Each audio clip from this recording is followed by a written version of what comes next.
What's up, YouTube? Thanks for tuning in to the Guitar RX channel. Today we're going to do something a little bit different. I got this body that you're looking at.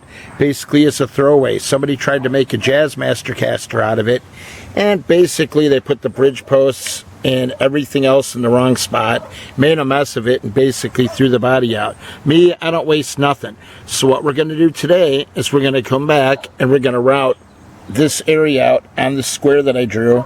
We're going to put in a patch. And what we're going to do is we're going to reroute this top Jazzmaster pickup for a P90. What we're going to make is we're going to make a P90 caster out of this. We're also going to put the series parallel mod, so we're going to run a 4-way switch instead of a 3-way switch in there.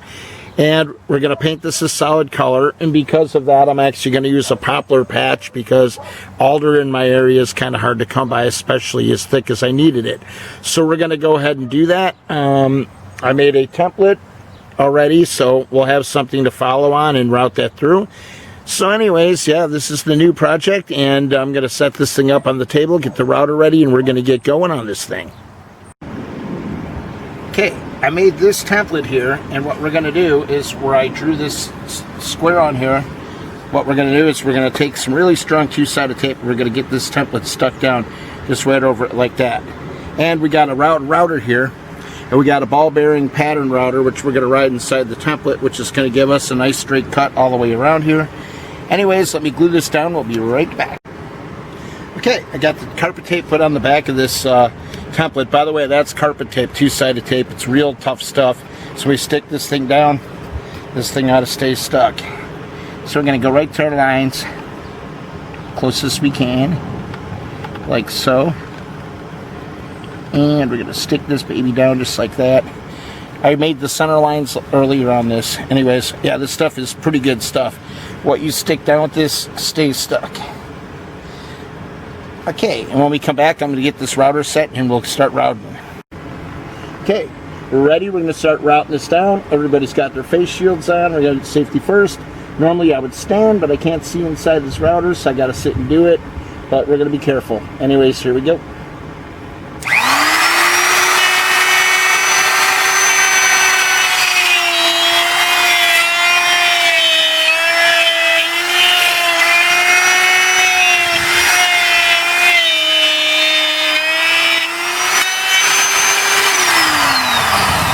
Okay, and as you can see, I got my outline first. Good, I followed the template. The bearing on this follows through. It goes around, and basically we're cut out to that. Now we got to go the depth. When I first got this body, all this was filled up with some horrible wood putty all the way to the top, which never would have worked, and it was just terrible. It was just terrible. So now we're going to do this, and I got a nice big patch we made for it, and we're going to slip the patch in. So anyways, I'm going to finish up routing this, and I'll come back to you. Okay, as you see, we got a cut, getting a cut in, and basically now we got a ledge enough so we could run the ball bearing along the ledge that we created in the body. So I'm going to take my template off, we're going to drop the bit in, and we're going to go down about another inch with this thing in progressive cuts. I'm not going to show you all the progressive cuts, but I'll show you when we get back, when we're pretty much ready to start finagling the patch in. Anyways, all right, now I'm going to take this template off and then we're going to get back to routing. Then we'll get back to you guys when she's pretty much cut. Okay, so you can see we got our routing done, and it's all the way into the thickness that we needed. Now here's our patch. Basically what I have to do now is I have to do a round over on our patch and keep test fitting it till it slips in. We might have a little gap or a little space here and there because the way I had to do this thing, basically I cut this thing on a table saw. So if we do have to fill it, we'll put some shims in there. I have hardwood shims. We'll just load up any gaps we got. And if we have to use a teeny bit of filler, that's fine because this is going to be a solid color. It's not going to be a stain finish.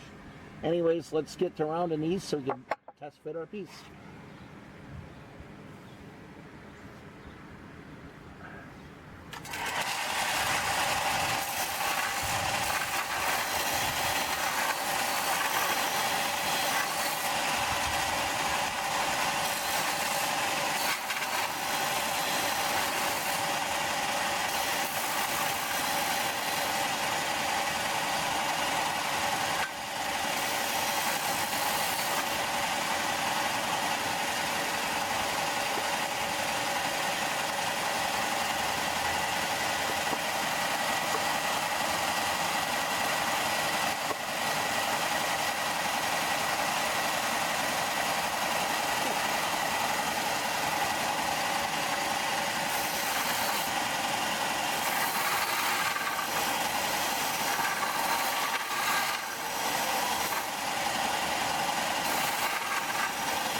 I said, I'd rather have the piece too tight than too loose.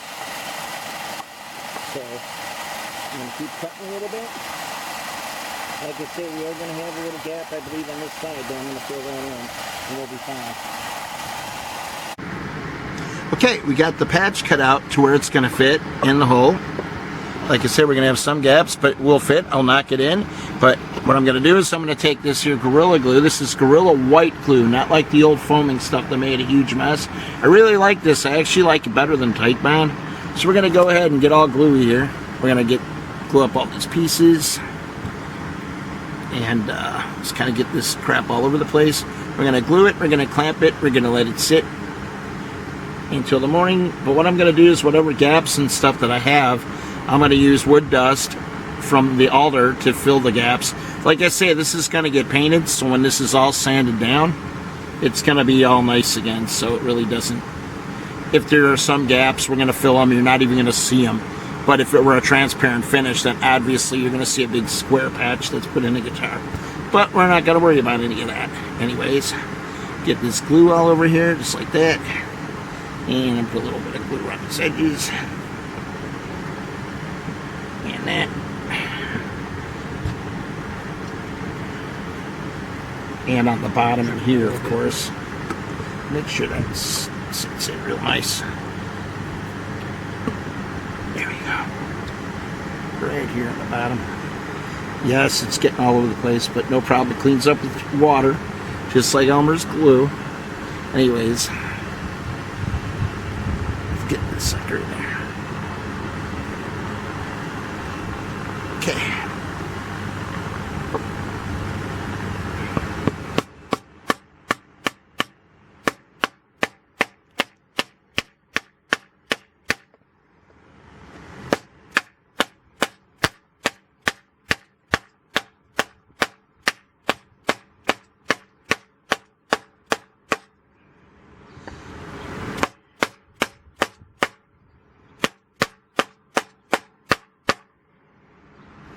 Alright, that's down right now. We got this like that. I'm going to get a rag and clean this up. Actually, I'm going to bop some of this back in. But I'm going to get cleaned up first. We'll be right back as soon as I get this thing settled.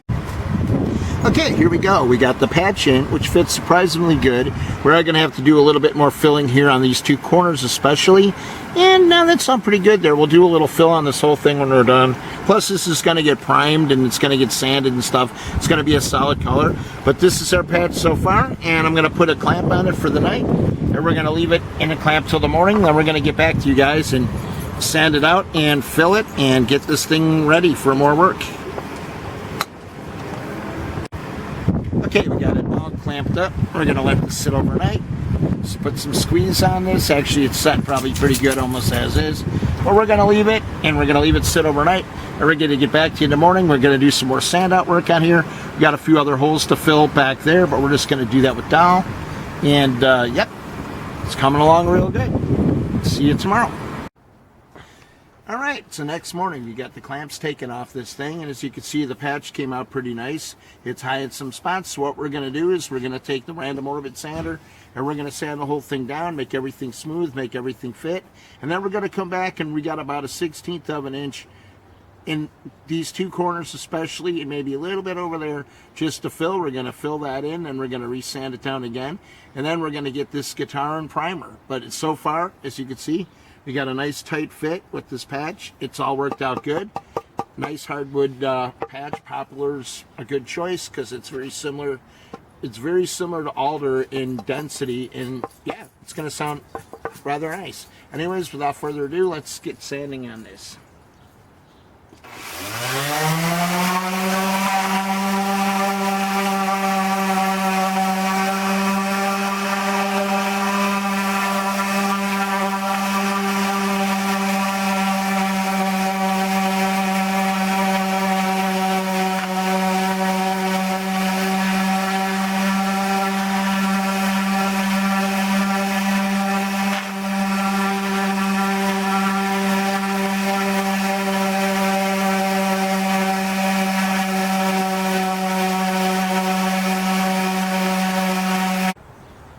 Okay, we got it sanded out real nice, and it's nice and flush. Everything's great.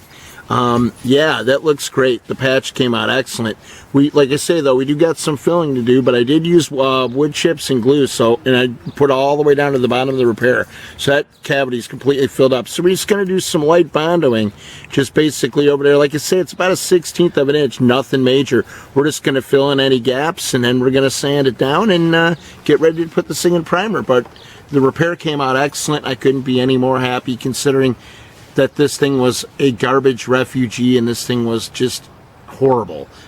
Anyways, let's get mixing on the Bondo, and we're going to fill it all in. Okay. Not going to use a lot, so.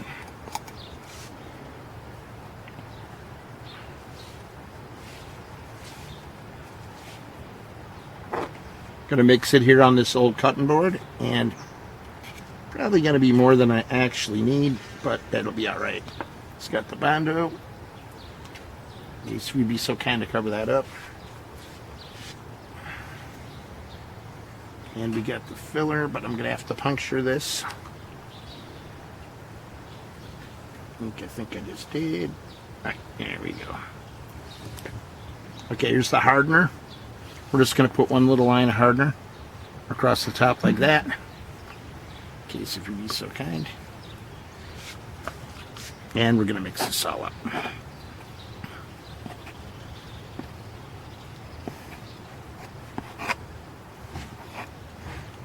Okay, so give me a dot more of that hardener. Just a little bit more than I thought we had here.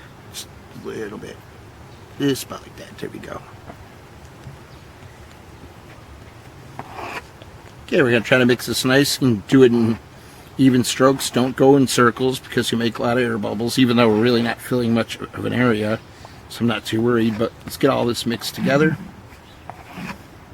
And we'll come back and we'll apply the dough. Okay, we're back. Our Bondo is mixed with the hardener. Now we're going to start filling this up. Just going to push it down inside. Push it inside all those cracks just like that. Get it all the way down inside. We're going to do the same over here. Like I said, I probably mixed way more of this than I actually needed. But that's okay. We're going to fill this real nice. Takes about 15 minutes for this to harden. So we're going to put it on. I'm going to put it on a little thicker than I need to. Just over these edges. And then we're going to come back in 15 minutes or so. We're going to sand this baby down and should be primer ready after that. Okay, we'll be back when this hardens, and we're going to sand all this down and get ready for the next step. Okay, we got the Bondo in and it's hardened, and we're going to sand it all down and just see how smooth this thing's going to get. Anyways, we're going to get the sand in this thing, and when I'm done sanding it, we're going to come back to you guys and show you the finished job. Okay, we're back, and we got that Bondo sanded off, and I tell you what, man, this is smooth stuff here, man. So what we're going to do is we're going to hang this thing up. We're going to shoot some primer on it. We're going to build up a build coat of primer that we're going to come back and sand it and wet sand it smooth.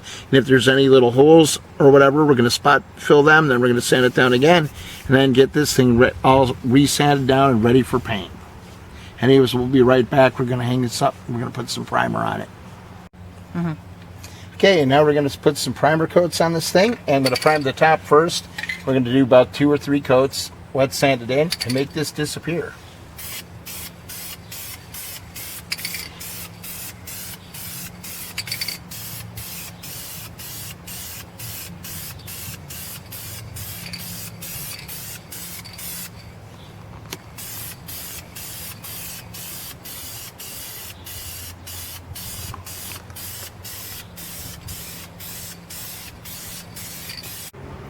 Okay, we got the front of this all shot in primer and sealer, and let's take a look at a repair now. It came out real nice, real smooth, totally filled in, looks great.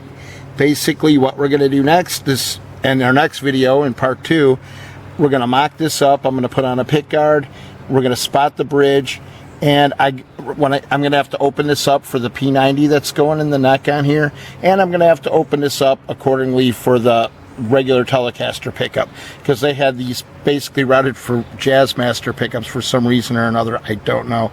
But anyways, yeah, all that major damage is gone. These two little holes I'm going to fill in. I'm going to fill all this stuff in before we put this guitar in color. But the next step, we're going to mock it up. We're going to finish routing everything. Then I'm going to finish priming everything. Actually, I'm going to do that off camera. I'm going to finish priming and sealing this. Then I'm going to wet sand this down. And then what I'm going to do when now that's done is whatever little dings and stuff need to be filled, I'm going to fill. Then shoot it with a high build primer. We're going to take the high build primer down, and then we're going to shoot this thing with nitrocellulose red, Fiesta red, sorry.